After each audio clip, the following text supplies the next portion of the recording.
Hello, everyone. Welcome back to Beers, Bourbon, and Games. I'm your co-host, Conquer Corey, and with me I have Mike. Yellow. And it's summer sale time. Steam's having their summer sale, but Good Old Games is having their summer sale too.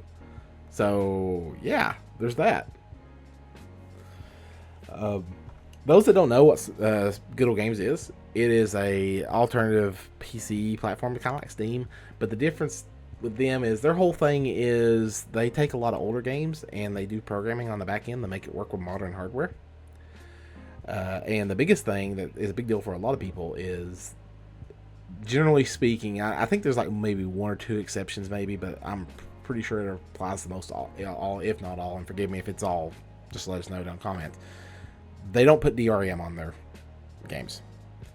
You buy them, you can literally you can copy the folder. It's yours to keep. Now, we're not condoning piracy, and neither is Good Old Games. But what they realize is there's a market of folks that don't like when their games are impacted by performance. Looking at you to know, though. That punishes actual consumers. But the main reason why I like it so much is that it has access to a lot of these older games, and it makes them playable. What about you, Mike? Have you used Good Old Games quite a bit? I have used it somewhat. I have not used it as much as you have. I am just now getting into the greatness of Good Old Games, and right there on the front page is one reason why I've gotten into the greatness of. They recently released a Resident Evil Classic bundle, which basically has the first 3 Resident Evil games classic. All they've done is just fix some of the stuff on the back end. They've even left a lot of the quirks and stuff in them, but that's for a whole nother video. But that's just what's got me into Good Old Games. There's a bunch of others on there that I've been recently buying, which will be on my list actually. Well, since we're talking about a survival horror game, let's go ahead and kick it off with the first game on my list, which is also on Mike's list. Yes. So we didn't tell each other what we picked. We waited and we showed each other's list, and it just so happens 5 of these games are on the same list. Yep. For both of us, it happens when you grow up with somebody and you play the same games. It's going to happen. Silent Hill for the Room, hate it or love it. It's one of those games that is a childhood favorite of Mike and I's. Mike and I's. Can I even English here? But. It's definitely a departure from the formula of Silent Hill. You're literally stuck in a room and you walk through these holes and it sends you to Silent Hill. You're stuck in your apartment and you're trying to figure out how to get out, and the more you do, the harder it is to get out. And the story is really interesting. It's a lot crazier. This is when things in Silent Hill started to get even weirder and weirder.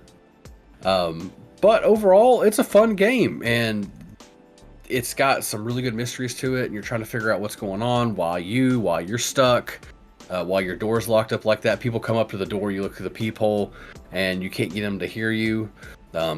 You get a peephole into another apartment, and bad things start to happen in that apartment, and you can't do anything about it.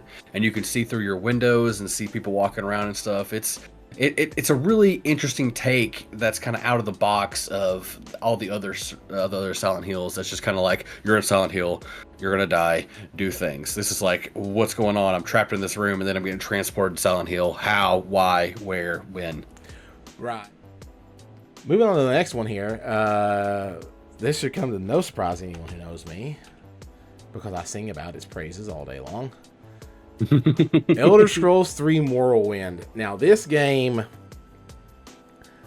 it was my introduction to Elder Scrolls, and I will go out and say that it is the best Elder Scrolls game. And I know there's going to be Oblivion and Skyrim fans that are going to come after me, but I'm telling you right now, I will die on this hill. It is the best game, and I have nostalgia. Yes, it is dated. There's a dice rolling system where you miss and stuff, but you can download mods to fix that if you will. But it's one of those games that it truly feels epic, because the way the story worked out is you are reincarnated in Erevar, and you start out super weak, but towards the end of the game, you hit like this, I don't know how to say, besides demigod status, where you just, anything you look out gets obliterated. Yep. But the story was fantastic. It was very involved. Now, one thing a lot of people won't like about it is that it's a lot of reading. They don't have a whole lot of voice acting in there. Now, there are mods now that puts AI voice acting on it. I'll leave it at that. If you like it, great. If not, don't worry about it. And on top of that, you can also kill stuff. You can kill people that are part of the story. Yes. Which means you can stop yourself from being able to continue and finish the story. Actually, a little fun fact. I'm going to add to this conversation. Did you know that if you break the story, there is still another way that you can beat the game? I did not know that. It involves you only having like 5 health, though.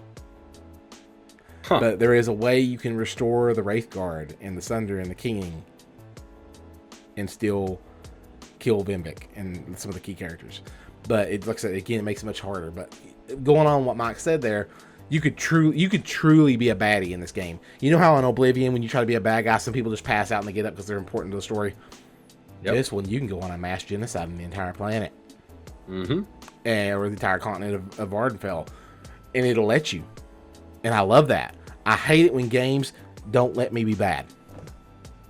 And you can say Skyrim lets you be bad. No, it doesn't. It gives you outs. It gives you things that doesn't give you bounties and stuff like that if you follow quests closely. This game, if you join the Thieves Guild, avoiding the law is a major mechanic. You are constantly trying to, keep from getting a bounty, and if you do get a bounty, you got to go talk to a guy, get it removed. This game is just great. If you haven't played it, you owe it to yourself. Now, just hang in there. If you start playing, you say, man, this game sucks. It's hard to get into. Morrowind is a slow burn.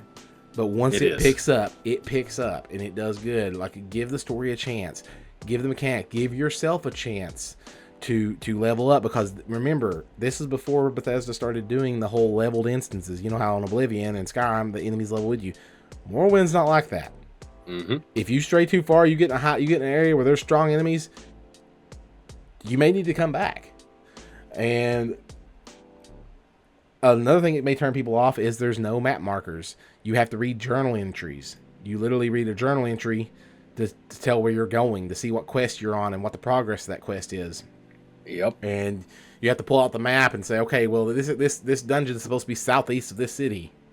And you have to read that. And some people won't like that, but it's very rewarding. And there's a reason this is on, again, this is one that's on both our lists. We're trying to do the ones that were on both our lists first.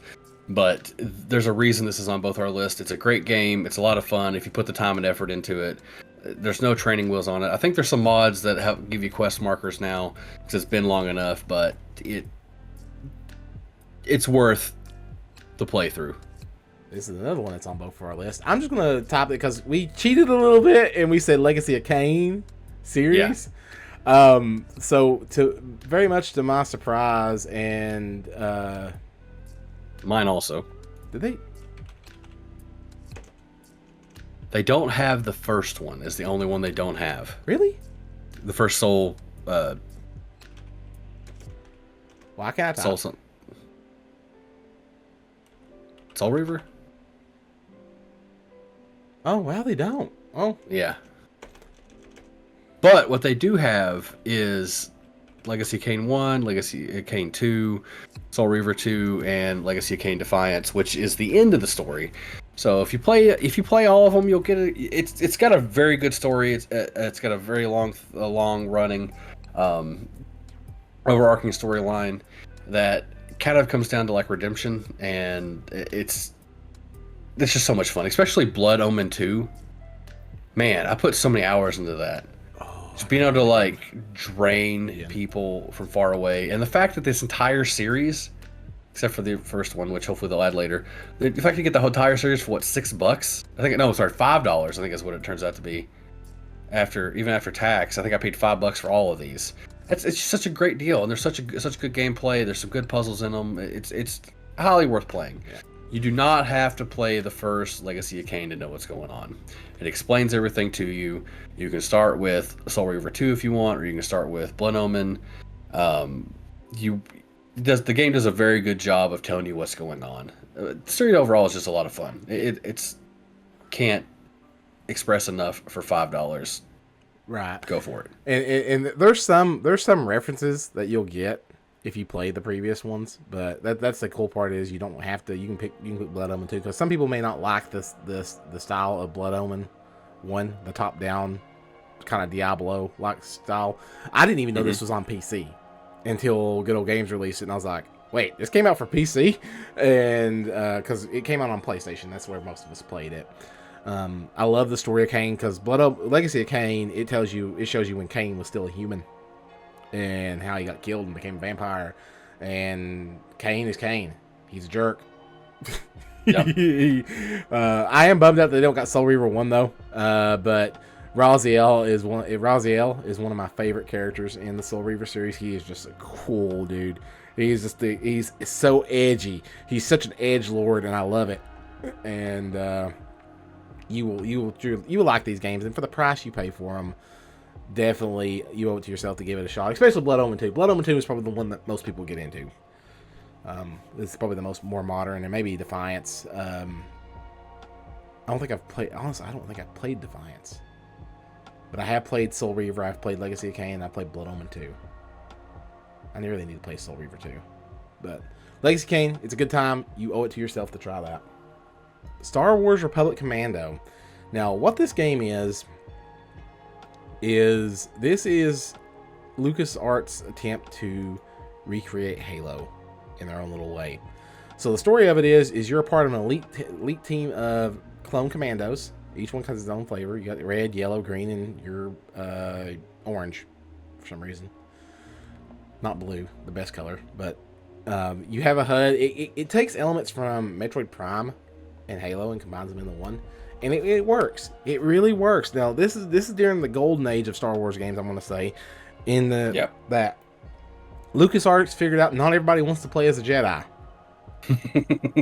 Go figure. Some of the best games Star Wars has involves you not playing as Jedi. This came out around the same time that Battlefront and Battlefront 2 came out, so it was a real big deal, and I think it did really, really well. The story was kind of meh, but the gameplay was solid. The HUD action and everything like I said, these are older games, so you're going to notice the difference there, but the graphics aren't the most sharp things in the world, but it is a great game, and for $3.50, I mean, you can't even get $2. You can't even get a meal at McDonald's for that anymore. No, you can't. So great game, especially if you like first-person shooters. You should really try it. Now, I have this on Steam, and with newer PCs, there's a problem where it wants to go like 500, 600 frames per second. I don't know if Good Old Games fixed that part of it yet and made it run at a more stable frame rate. There are a couple things I've tried in the system settings in Windows. They try to, or my graphics card controls to slow it down, but it makes it a little difficult to play sometimes. Give it a try on Good Old Games and see if it fixes that part of it. But the game itself is a really good game. Vampire the Masquerade Bloodlines. So this one is a little bit of a hidden gem of an RPG. Now, yes. I don't know where Bloodlines 2 is. It needs to hurry up and get out, because if it's anything like this one, I want to play it. I would actually, before I get started into the story of this one a little bit about this, I would recommend getting this on Good Old Games versus Steam, because the old version of the game, the unmodified version of the game, does not run on modern hardware. Yep. It sees that you have more than 32 gigabytes or 64 megabytes of RAM, and it freaks out. Yep, it loses its mind. And so, but this version of the game on Good Old Games, when you install it, comes with that community patch built into it. Mm-hmm. This is a game that the developers abandoned, and the community got together and made a patch for it so it would run. So what this game is those that are not aware, there is a tabletop RPG system, kind of like Dungeons and Dragons, for vampires, called Vampire the Masquerade. And this is a video game adaptation of that tabletop game. And basically the way it starts is you're a newborn vampire, and you have to go around completing quests. But the twist of it is you can't expose yourself to humanity. The vampires live under a masquerade system where they are not to expose themselves to humans. You're to hide, because if you break those rules, the other vampire clans get together and they kill you. More or less, they have like a hierarchy system. Yep. And so you get to pick different classes, like you get to pick different vampire races, which gives you different classes. You have a spellcaster type class, you have a combat type class, you have a rogue type class. And as you can see, you can switch first person, third person. I believe it has third. It's been a while since I played it. Yeah, third person. But it's got this real gothic like. How do I explain this? Gothic horror RPG style gameplay. It's really a good time. It's got decent voice acting. It's got a pretty good story. It's got a good soundtrack. And the story is different depending on which race of vampire you pick, because there's a bunch of different kinds of vampires.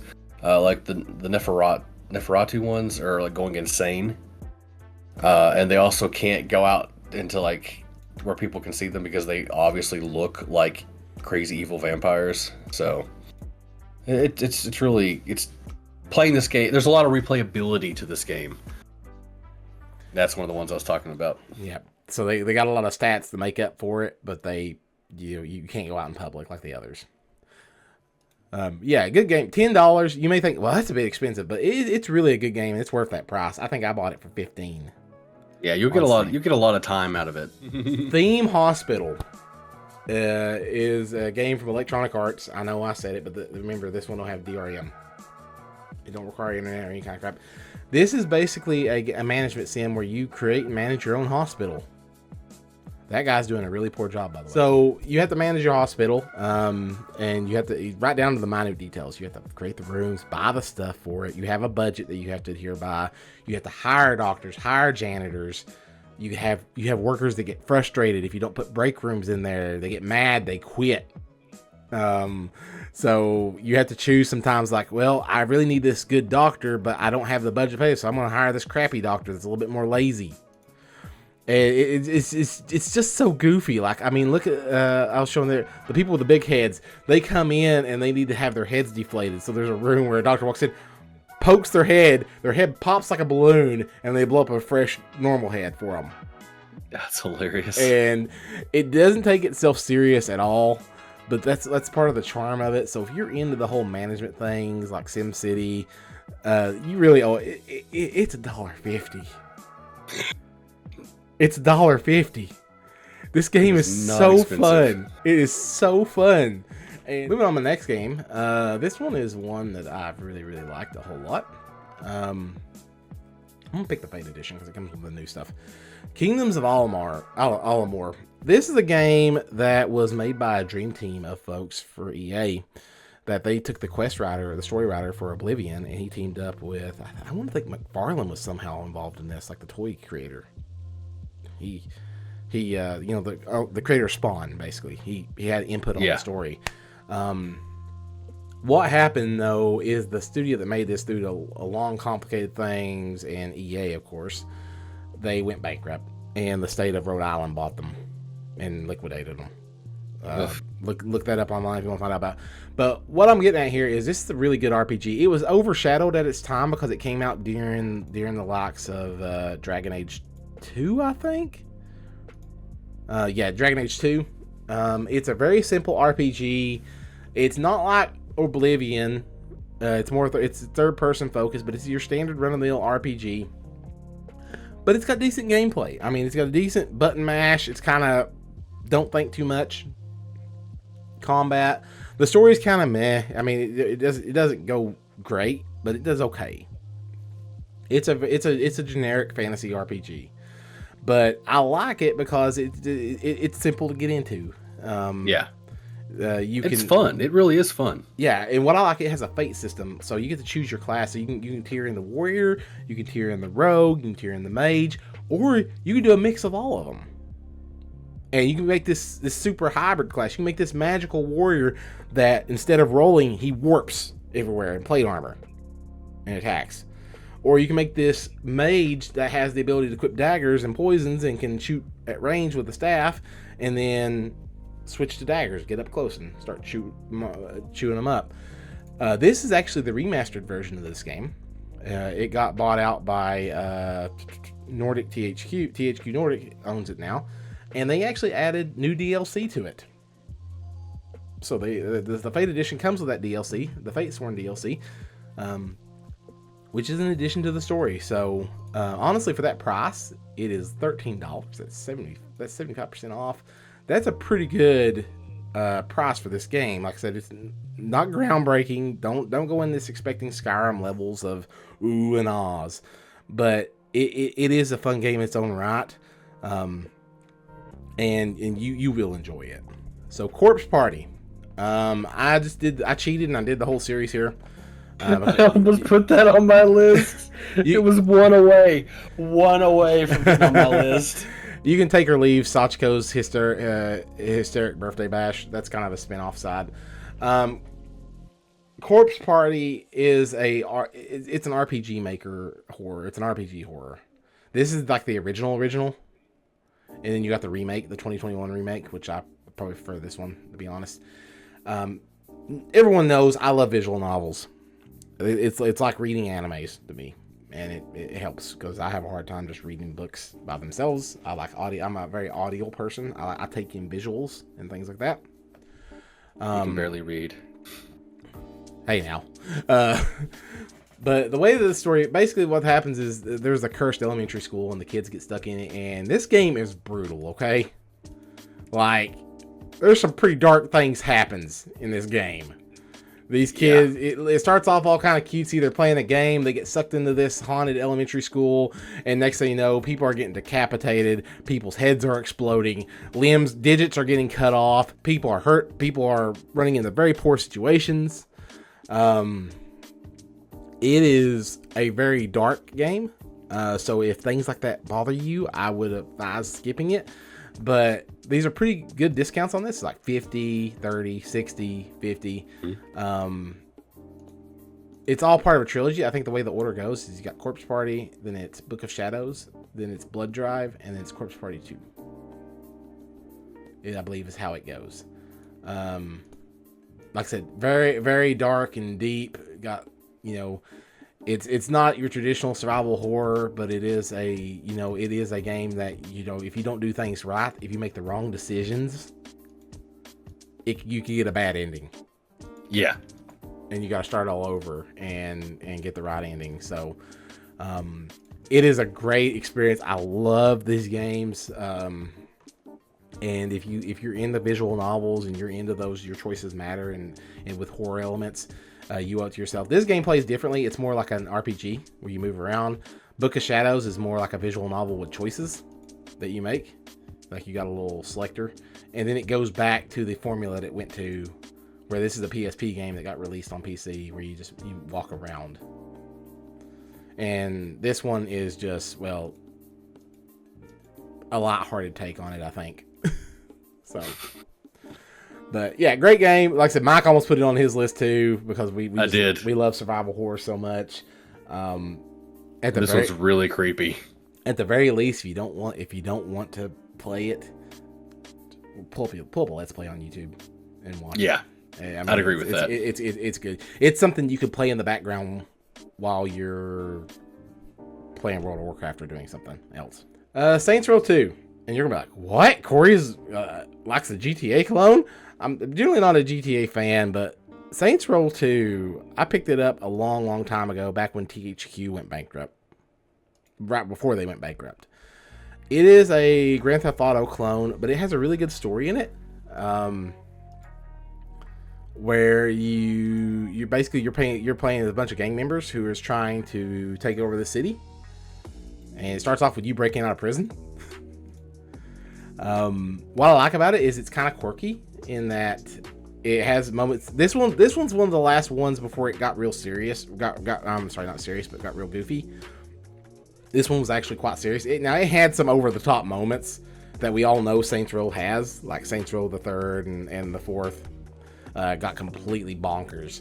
But this one was when the game still had a lot of seriousness to it. Like you was actually fighting rival gangs and having meetings and like there's one part where you shove this one rival gang member's only surviving family member in a car that gets crushed by a monster truck derby.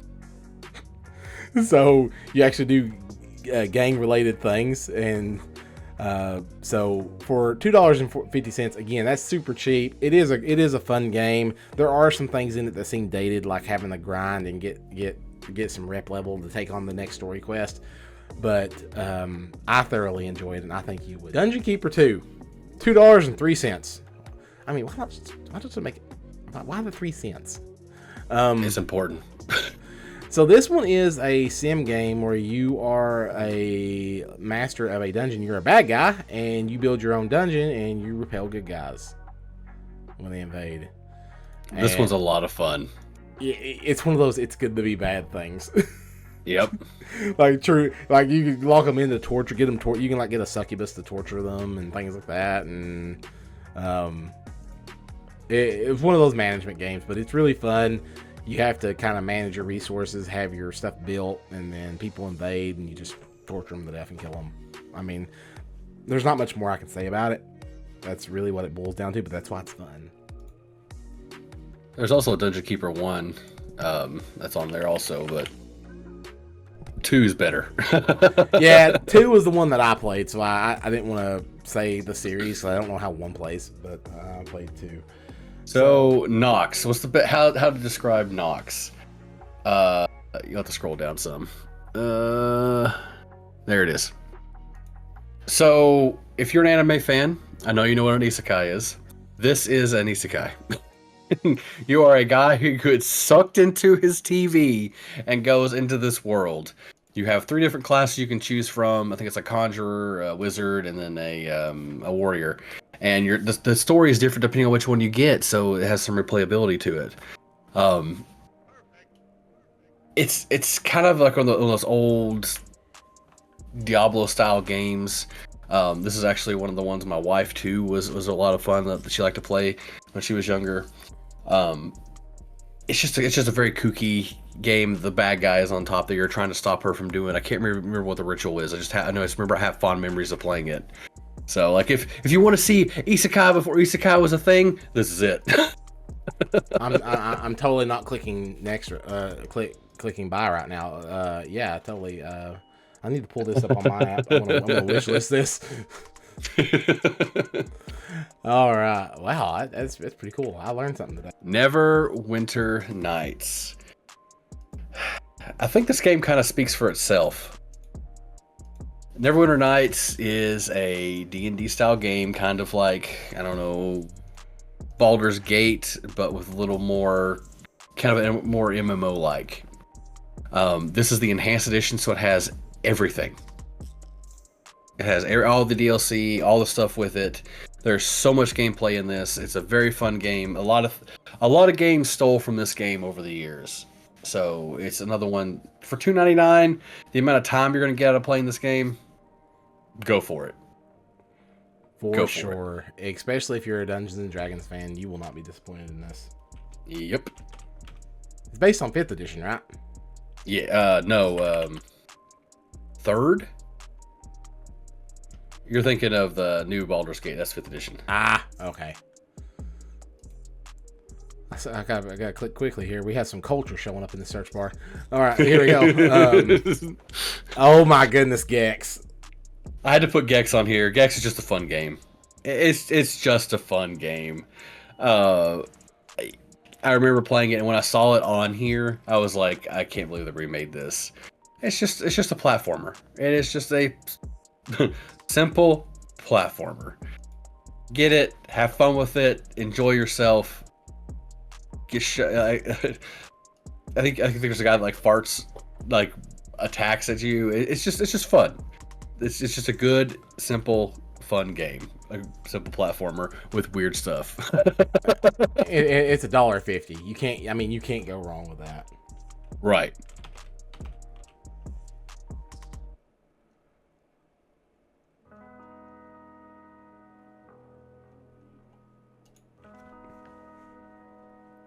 Oh wait, you said Baldur's Gate 2. There we go. Sorry. Yeah. So the reason why I chose Baldur's Gate 2 is Baldur's Gate 2 was the first Baldur's Gate I actually played, and I have a lot of nostalgia with it. So. Is that? Oh, yep. There we go. Okay. Sorry. Start again. So Baldur's Gate 2. Baldur's Gate 2 is one of the first Baldur's Gates I played. I had a lot of nostalgia with it. This is another one that was like 3.5 is the D&D 3.5 is the base for this game. And I remember getting this and playing it and being like, this is so hard. There's so much stuff to it. Until I realized this is literally Dungeons and Dragons built into a game. With Baldur's Gate 3 being so huge right now, well, it's just huge in general. People are still playing it, having a good time with it. This is a really good game that still holds up, that you can go back and play. If you're familiar with 5th edition, it's gonna be a little weird for you because this is 3.5. Or think like Pathfinder 1st edition, if you play D&D or Pathfinder. But overall, it's just a good game. There's like, I can't remember. There's like 50 hours, something like that, 100 hours. So for $3, if you do the main side quest, or if you do all the stuff, on average you're gonna pull 80 hours. Yeah. If you just rush the main story, 45 hours. That is phenomenal. How just wow. And the reason why I picked this on GOG is, again, the Steam version has some issues sometimes, and GOG just has a better track record with older games. This one almost hit my list, but I wasn't sure what to do with it. Yeah. There's a big reason this one's on here. I have a lot of nostalgia for it. The fact that it's on here, and with game, excuse me, GOG, I know that it's going to work. I know it's going to work well. The edition they released recently has had a lot of issues. I know the Steam version, when it first came out, was having some problems. So if you haven't played the original Metal Gear Solid, it's a lot of fun. You're hiding in a box. There's all these iconic stuff from it. It's kind of the first big stealth game, and you could we make jokes about this stuff all the time. Hey, whose footprints are these? Yes. There's just so much. There's so much cool things you can do in this game and run around. There is one thing I will tell you about this game. The CD case is going to be your biggest downfall of this game. If you know what I'm talking about, leave a comment down below. If you don't know what I'm talking about, good luck. Ain't that the code right there? That's it right there. You're welcome, those that didn't know. So I'm going to share a fun little story about this one. Back when I first played this, I got it from a video game rental store. Yes, kids, back in the day, we used to have video rental stores where we rent movies. I'm not talking about Redbox. I'm talking about you walked in and talked to a person. Think Blockbuster, but we didn't have Blockbuster where I live. It was a small mom and pop's place. And the games would not come in the original case. They came in these little plastic shell cases. And so it's like, I think her code was on the back of the codex, and we're going like, what? It don't tell us what the code is. And it's because the video store had it. And I had to walk to the video store and ask them, could I write something down off the back of it? And then walk back home. So, fond memories. That took forever. And this is the same game that had cool stuff like, in order to confuse Psycho Mantis, you had to put your controller in the second slot. Just awesome. And Psycho Mantis would read what you had on your memory card and just completely freak you out. Oh, this one comes with a VR missions game. It's included. Oh, that's cool. And a first-person mode. That's interesting.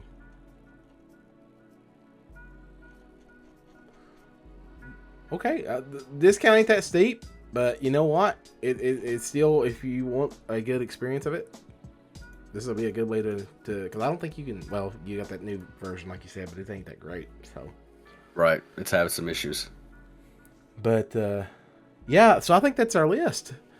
We hope this helps you out. I know Good Old Games is not as popular as Steam. Some people like to try to avoid it. Some people they live by it. But if you're like us and you just love those old games and you don't want to deal with all the hoops and hurdles of trying to get to work on your modern computer and without digging out your dinosaur of a PC that your grandmother had out of storage, this is a good option to look into. Especially because, like I said, there's something about the classics, right? There's just something about them that the new games just don't do the same thing for you.